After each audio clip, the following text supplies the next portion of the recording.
Olá pessoal, tudo bem? Aqui eu vou tratar um pouquinho dos tópicos da aula do dia 23 de fevereiro. Então, na aula do dia 23 de fevereiro, nós tratamos da Política Nacional das Relações de Consumo, nós tratamos um pouquinho dos consumidores e da sua caracterização, órgãos públicos e a sua caracterização também como consumidor.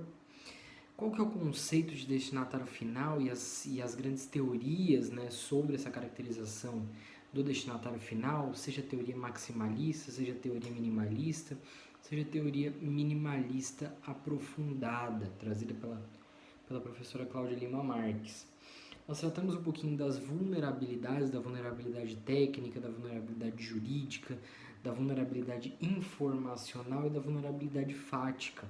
Quais são as definições, quando que elas acontecem, quando que elas devem aparecer, que esses conceitos devem aparecer de fato dentro do processo judicial e quando que eles ajudam, né, essa caracterização, digamos, do consumidor dentro do processo judicial. Nós tratamos também um pouquinho dos consumidores por equiparação, tá? As vítimas do evento, a coletividade de pessoas que agem intervindo nas relações de consumo, as pessoas determináveis ou não expostas às práticas previstas no direito do consumidor. E aí nós vamos ver que, basicamente, aqueles consumidores por equiparação são aqueles que estão envolvidos dentro da relação de consumo de alguma forma, né? E por conta desse envolvimento, acabam também por reflexo sofrendo com os danos causados ao consumidor e não podem então ser deixados de lado, né, no momento de eventual reparo, digamos, da situação, seja administrativamente ou seja pelo Poder Judiciário. Nós vimos também quem são os fornecedores, né, a necessidade da atividade econômica, né, para caracterizar esse conceito de fornecedor, a necessidade dessa onerosidade para caracterizar o fornecedor. E nós vamos também tirar uma dúvida que é preciso buscar lucro efetivamente para poder ser caracterizado como fornecedor. O próprio empresário, por exemplo, ele precisa ter lucro para ser caracterizado como fornecedor. Nós vamos tirar um pouco dessa dúvida, tratar um pouquinho disso aí. E vamos tratar um pouquinho das entidades filantrópicas também, como que elas são tratadas dentro desse conceito, se são fornecedoras, se não são, quando que não são, e assim por diante, né?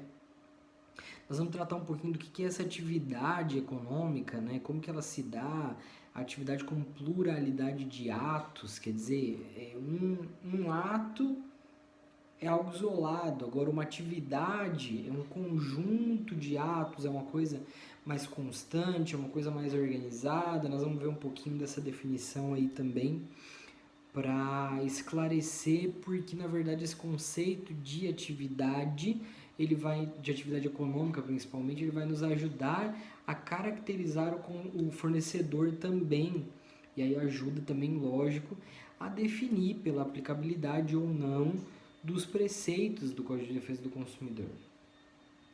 Nós vamos tratar um pouquinho também do fornecedor equiparado, que são aqueles terceiros influentes no contrato de consumo.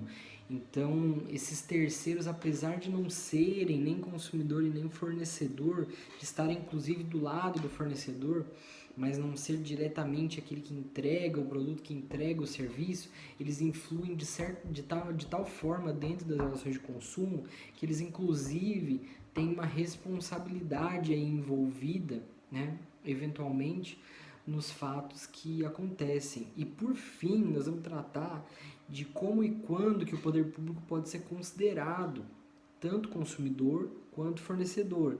Então eu tenho lá o município de Sinop, por exemplo, ele pode ser consumidor? Bom, vai depender de algumas definições aí. E ele pode ser fornecedor, o município. Outras empresas públicas podem ser fornecedoras. Vamos pensar aí na Caixa Econômica, no Banco do Brasil, por exemplo, podem ser fornecedores de produtos e serviços. Então, pessoal, esses são os tópicos da aula, para se vocês quiserem dar uma lida, coloquei um material extra e qualquer dúvida, estou à disposição.